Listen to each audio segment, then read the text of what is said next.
তোমরা যেরকম এরকম প্রশ্ন করছো না, আমরাও তো ছোটবেলায় এরকম প্রশ্ন করতাম যে এটা কেন করব, হুজুরদের দল, সব হুজুররা খালি কি কয় না কয় এগুলোর সাথে আমরা যাব কেন?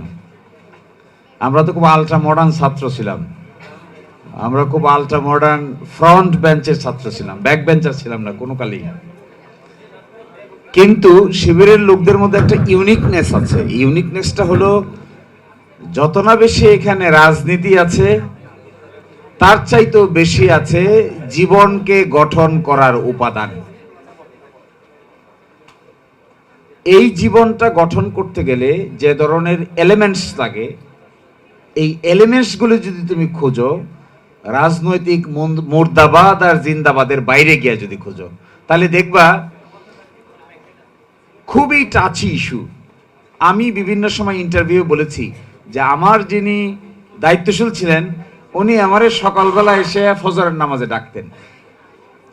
I was hypnotised by his attitude, যে এই লোকটা সকালবেলা এসে তো কষ্ট করে আমার ডাকে কেন? নামাজ তো আমার, পড়লে লাভ আমার, না পড়লে লোকসান আমার, তো ওনার কি?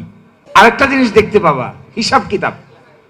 শিবিরের লোকদের মধ্যে যে টাকা পয়সার হিসাব, এটা এত সেন্সিটিভ এবং সূক্ষ্ম, এই জিনিস বাংলাদেশে রাজনৈতিক সংগঠন তো দূরের কথা, অন্য কোনো সংগঠনে গিয়েও তুমি টাকা পয়সার এত সূক্ষ্ম হিসাব দেখতে পাবা না।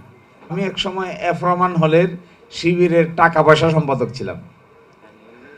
টাকা পয়সা সম্পাদকরে টার্মিনোলজিক্যালি ওরা বলে বায়তুল মাল সম্পাদক। তা আমার দায়িত্ব ছিল প্রতি মাসের 25 তারিখ থেকে 30 তারিখ পর্যন্ত টাকা তোলা। এখন আমার একটা সামান্য টাকা পয়সার হিসাব করতে গেলে বারবার মনে পড়ে আয়টা ঠিক আছে কিনা, ব্যয়টা ঠিক আছে কিনা, খাতটা ঠিক আছে কিনা, ভাউচার আছে কিনা, সঠিক জায়গায় হয়েছে কিনা, রাইট জায়গায় হয়েছে কিনা। এই ট্রেনিংটা আই রিসিভ ফ্রম শিবির। তো আমি মনে করি এই ইউনিক ফিচারগুলো অন্য জায়গায় এইভাবে দেখতে পাবা না। শিবিরের লোকেরা খুব কেয়ারিং হয়, they care, each and everyone they care.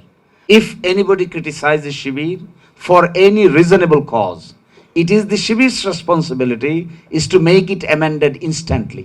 If Shibir finds anything difficult, any problem, any mistake, it is the Shibir's responsibility is to make it correct instantly. That should be the approach. মানুষ তো ভুল হবে, এটা শুদ্ধ করে নেওয়ার মতো capacity থাকতে হবে। এটার নামই হলো এরর। এই এররটাকে যারা শুদ্ধ করে নিতে পারে তারা পারফেক্ট হয়, যারা শুদ্ধ না করে উল্টা আর্গুমেন্ট দেয় এরা পারফেক্ট হয় না, এরা হয় হলো স্টাম্বলিং ব্লক, স্টাবর্ন। তো স্টাবর্ন শিবির হবে না, এটা আমার এক্সপেকটেশন।